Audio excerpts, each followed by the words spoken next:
Hello दोस्तों, स्वागत है आपका द विजन एकेडमी का ऑनलाइन प्लेटफॉर्म में। दोस्तों, हम MPPSC प्री का यूनिट 5 कवर कर रहे हैं। इससे पहले हमने यूनिट 5 के काफ़ी सारे वीडियो अपलोड कर दिए हैं, जैसे राज्यपाल का, मुख्यमंत्री का, विधानसभा अध्यक्ष का, और इससे पहले हमने स्थानीय स्वशासन का वीडियो बना दिया है जिसमें हमने पंचायती राज को डिस्कस किया है। उसी का आज हम सेकंड पार्ट लेकर आ रहे हैं। आज हम मध्य प्रदेश में नगरीय स्वशासन को समझेंगे, ठीक है, कि मध्य प्रदेश में नगरीय स्वशासन कैसा है। तो चलिए स्टार्ट करते हैं। मध्य प्रदेश में नगरीय स्वशासन। तो सबसे पहले थोड़ा सा आपको इसका बैकग्राउंड समझना पड़ेगा कि संविधान का जो 74वां संविधान संशोधन के क्रियान्वयन के लिए मध्य प्रदेश नगर पालिका अधिनियम 1994 में लाया गया था, ठीक है। जो 74वां संविधान संशोधन था उसके तहत क्या किया गया कि मध्य प्रदेश नगर पालिका अधिनियम 1994 लाया गया ताकि मध्य प्रदेश में नगरीय स्वशासन को लागू किया जा सके, ठीक है। मध्य प्रदेश में नगरीय प्रशासन के 3 स्तर हैं। जैसे हमने स्थानीय प्रशासन का देखा था, वहाँ भी 3 स्तर थे। उसी प्रकार मध्य प्रदेश में नगरीय प्रशासन के भी 3 स्तर हैं, ठीक है। इसका उल्लेख कहाँ है? इसका उल्लेख संविधान के भाग 9A में है, ध्यान रखिएगा। संविधान का भाग 9A और अनुच्छेद 243P से 243ZG तक, याद रखिएगा, अनुच्छेद 243P से 243ZG तक किससे रिलेटेड है? तो नगरीय स्वशासन से संबंधित है, ठीक है। इसके तहत संविधान में 12वीं अनुसूची को जोड़ा गया, जिसमें वर्तमान में 18 विषय हैं, ठीक है। तो 12वीं अनुसूची का संबंध किससे है? तो वो है नगरीय स्वशासन से। क्लियर? उसके बाद हम देखते हैं कि मध्य प्रदेश में नगरीय स्वशासन के भी 3 स्तर बताए गए हैं, और वो 3 स्तर कौन कौन से हैं? पहला है नगर पंचायत, दूसरा है नगर निगम और तीसरा है नगर परिषद। क्लियर? तो ये मैंने थोड़ा सा आपको बैकग्राउंड समझाया कि मध्य प्रदेश में नगरीय स्वशासन कैसे कैसे स्टार्ट हुआ, इनका कहाँ पर उल्लेख किया गया है, संविधान में इनका कहाँ पर मेंशन है, ये हमने समझ लिया।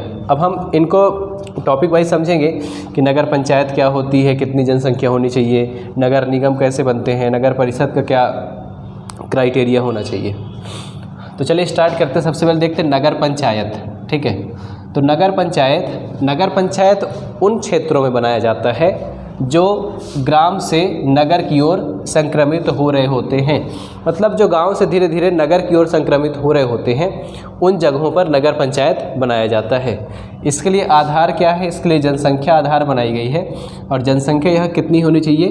5000 से 20,000 तक, ठीक है। ये डाटा आप याद रखिएगा कि नगर पंचायत के लिए जनसंख्या कितनी होनी चाहिए? 5000 से 20,000 तक, ठीक है। उसके बाद अगर वार्डों की संख्या की बात करें तो वार्डों की संख्या यहाँ 15 से 40 होना चाहिए, ठीक है। वार्डों की संख्या 15 से 40, जबकि जनसंख्या जो है वो 5000 से 20,000 होनी चाहिए। क्लियर? यहाँ का जो प्रशासनिक अधिकारी होता है उसे CMO कहा जाता है, ठीक है। जो नगर पंचायत का प्रशासनिक अधिकारी होता है उसे CMO कहा जाता है। क्लियर? नगर पंचायत के लिए मिनिमम आयु कितनी रखी गई है? तो मिनिमम आयु इसके लिए रखी गई है 21 वर्ष, ठीक है। मिनिमम एज क्राइटेरिया क्या है? 21 वर्ष मिनिमम एज क्राइटेरिया है। उसके बाद अगर चुनाव की बात करें कि किन का चुनाव किस प्रकार से होता है, तो जो नगर पंचायत के जो पार्षद होते हैं, पार्षदों का चुनाव प्रत्यक्ष होता है, मतलब जनता इन्हें डायरेक्ट वोट देके चुनती है। लेकिन जो अध्यक्ष हैं, नगर पंचायत के जो अध्यक्ष हैं और जो नगर पंचायत के उपाध्यक्ष हैं, उनका चुनाव प्रत्यक्ष नहीं होता है। क्लियर ना? उनका चुनाव कैसा होता है? अप्रत्यक्ष होता है। तो प्रत्यक्ष चुनाव केवल पार्षदों का होता है, बाकी लोगों का चुनाव अप्रत्यक्ष रूप से होता है। बात करें वर्तमान में कितनी नगर पंचायतें हैं, तो वर्तमान में मध्य प्रदेश में 298 नगर पंचायतें हैं, ठीक है। और अगर इनके हम कार्यकाल की बात करें तो इनका कार्यकाल 5 वर्षों का होता है, ठीक है। तो नगर पंचायत से जो बेसिक इन्फॉर्मेशन थी वो हमने कवर कर लिया है। फिर हम इसका एक MCQ भी लेकर आएंगे, MCQ पार्ट भी लेकर आएंगे, जहाँ पर आप अपनी तैयारी को और बढ़िया कर पाएंगे, ठीक है। अब हमने नगर पंचायत डिस्कस कर लिया है, अब हम स्टार्ट करेंगे नगर निगम और नगर परिषद की तरफ। तो चलिए स्टार्ट करते हैं। अभी हमने नगर पंचायत को देख लिया, अब हम नगर पालिका को डिस्कस करते हैं। तो नगर पालिका कहाँ गठित की जाएगी, उसके लिए क्या क्राइटेरिया होना चाहिए, चलिए डिस्कस करते हैं। देखिए, जो ऐसे नगर जो पूर्ण प्रकृति के नगर होते हैं वहाँ पर नगर पालिका का गठन किया जाता है। क्लियर? पूर्ण प्रकृति वाले नगर, पूर्ण प्रकृति मतलब जो पूरे तरीके से नगर बन चुके हैं वहाँ पर नगर पालिका का गठन किया जाता है। इसकी जो जनसंख्या है, जनसंख्या 20,000 से 1 लाख के बीच में होनी चाहिए। क्लियर? नगर पालिका के लिए जनसंख्या 20,000 से 1 लाख तक होनी चाहिए। क्लियर? इसमें वार्डों की संख्या 15 से 40 होती है। 15 से 40 इसमें वार्ड होने चाहिए। ठीक है। इसका जो मुख्य प्रशासनिक अधिकारी होता है वो सीएमओ होता है। ठीक है।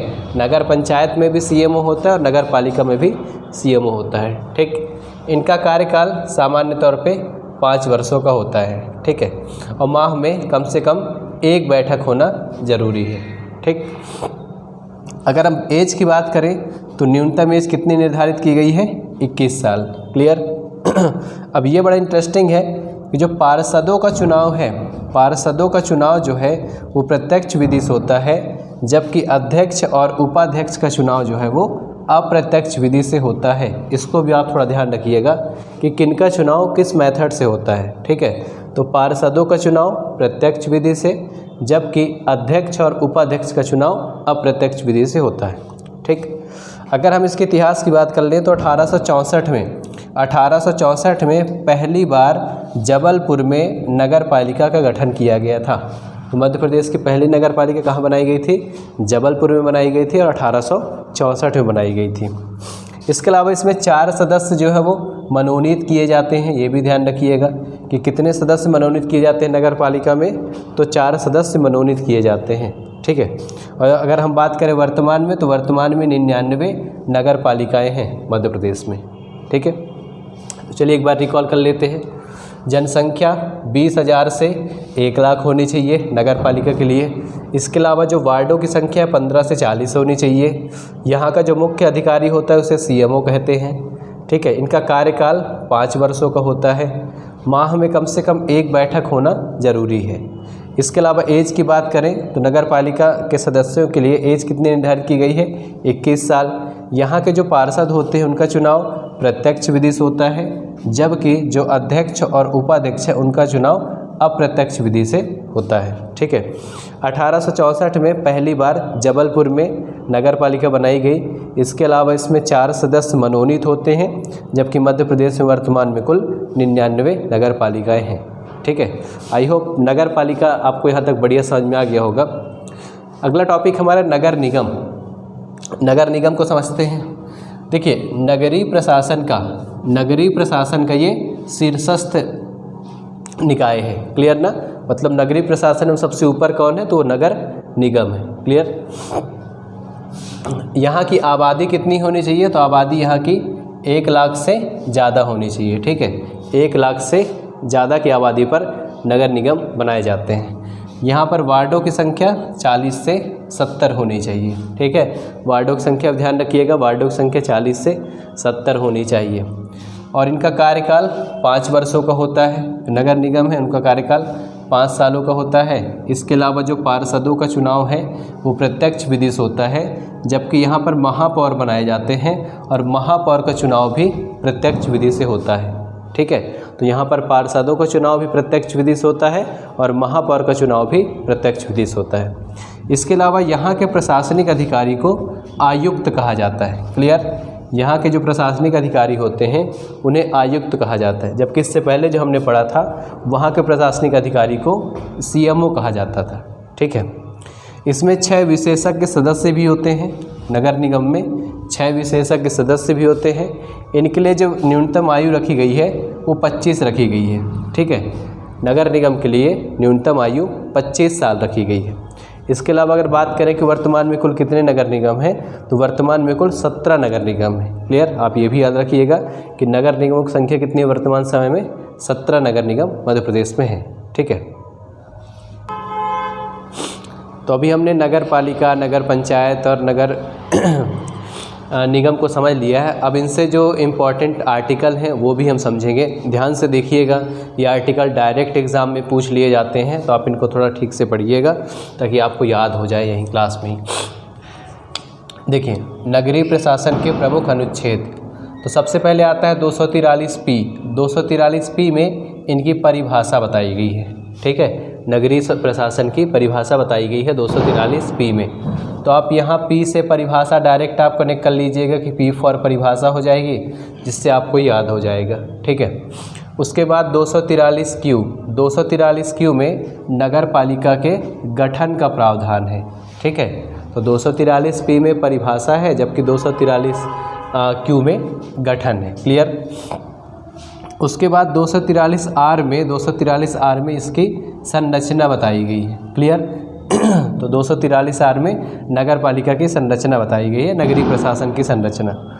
उसके बाद 243 एस है, इसमें वार्ड समितियों का गठन बताया गया है। ध्यान दीजिएगा, 243 एस में वार्ड समितियों का गठन के बारे में बताया गया है।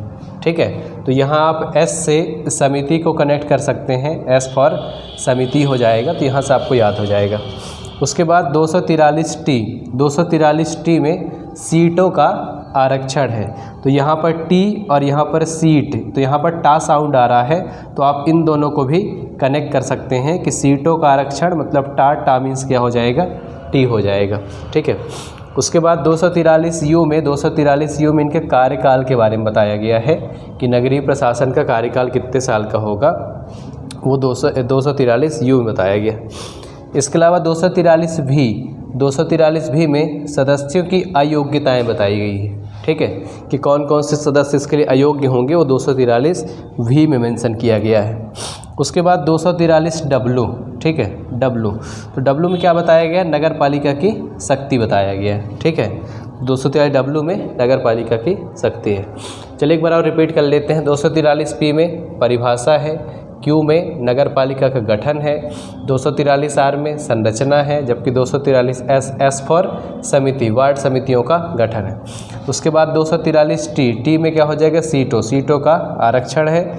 243 यू में इनका कार्यकाल बताया गया है। 243 भी, इसमें सदस्यों की अयोग्यताएं निर्धारित की गई हैं। और 243 डब्लू, इसमें नगर पालिका की शक्ति है। ठीक है। उसके बाद नेक्स्ट है 243 एक्स। क्लियर। 243 एक्स में करारोपण की शक्तियाँ हैं। क्लियर। तो इसको हम कैसे याद रखेंगे, यहाँ पर आ रहा है 243 एक्स, तो एक्स में एक साउंड आ रहा है करारोपण, मतलब इसका मतलब होता है टैक्स, तो एक्स का हो जाएगा टैक्स के साथ, तो एक्स वाला साउंड आ रहा है, तो आप इस तरीके से इसको कनेक्ट करके याद रख लीजिएगा। उसके बाद 243 वाई में राज्य वित्त आयोग के गठन की बात की गई है। ठीक है, 243 आई में। क्लियर। उसके बाद है 243 जेड में लेखा जोखा के बारे में बताया गया है। ठीक है, तो आप इसको कैसे याद रखेंगे, यहाँ पर है जेड और जेड को आप कनेक्ट कर लीजिए जोखा से। ठीक है, तो 243 जेड, इसमें क्या बताया गया, लेखा जोखा के बारे में। उसके बाद ये जो आर्टिकल है, ये बड़े महत्वपूर्ण आर्टिकल है, इनको भी थोड़ा ध्यान रखिएगा। सबसे इम्पोर्टेंट 243 जेड ए, इसमें क्या बताया गया है कि नगरीय चुनाव के लिए राज्य निर्वाचन आयोग की व्यवस्था की जाएगी। क्लियर। तो 243 जेड ए बहुत इंपॉर्टेंट है, इसको ध्यान रखिएगा कि 243 जेड ए में कहा गया है कि नगरीय चुनाव के लिए राज्य निर्वाचन आयोग होगा। इसका मतलब ये हुआ कि जो नगरीय चुनाव होते हैं उनका चुनाव कौन कराएगा, तो उनका चुनाव राज्य निर्वाचन आयोग कराएगा।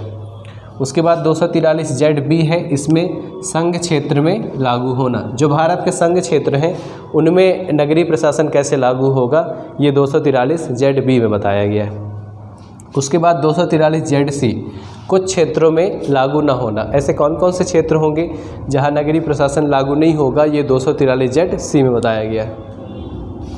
उसके बाद है 243 जेड डी में जिला आयोजन समिति के बारे में है। क्लियर। जिला आयोजन समिति, इसका मेंशन कहाँ है, 243 जेड में है।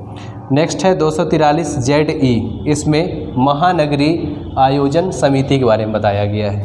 तो ये दोनों जो है समितियों से रिलेटेड है, ऊपर है जिला आयोजन समिति और जेड ई में महानगरीय आयोजन समिति के बारे में। ठीक है।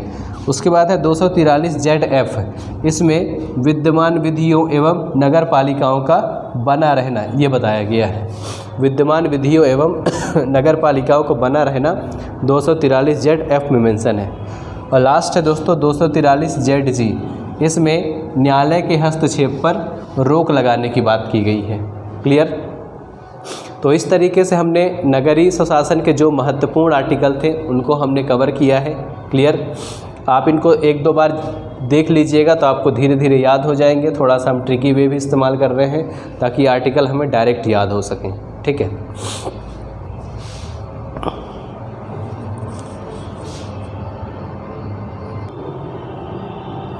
इस तरीके से हमने नगरीय स्वशासन को अच्छे तरीके से कवर कर लिया है।